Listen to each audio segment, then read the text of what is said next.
construire son sentiment de sécurité affective et son sentiment de reconnaissance, il faut qu'un certain nombre de besoins soient apportés à l'enfant.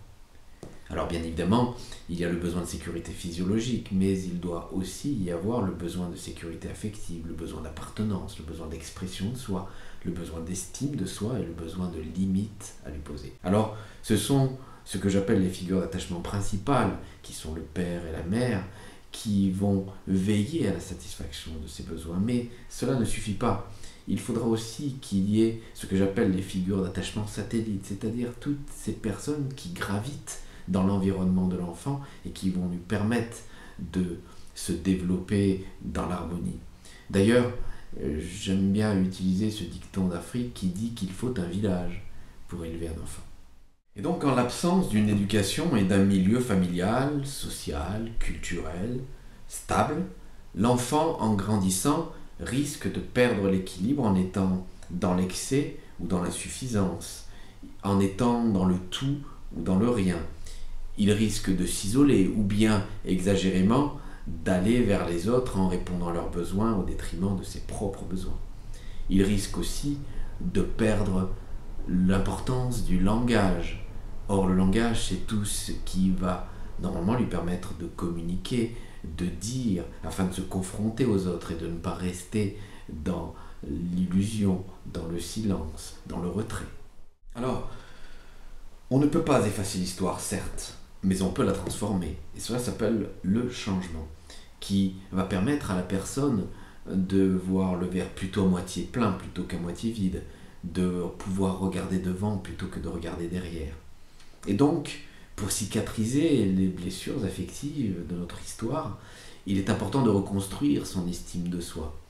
Et comme le disait Aristote ou saint Thomas d'Aquin, toute chose a une fin ou une fonction.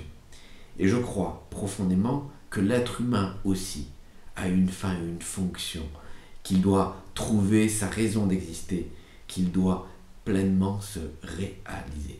Je voudrais, à ce sujet, insister sur l'importance de la créativité, qui est bien évidemment un excellent moyen d'expression quand les mots ne peuvent pas sortir de notre bouche, mais au-delà de ça, la créativité, sans parler de don artistique bien sûr, permet de faire émerger des ressources cachées.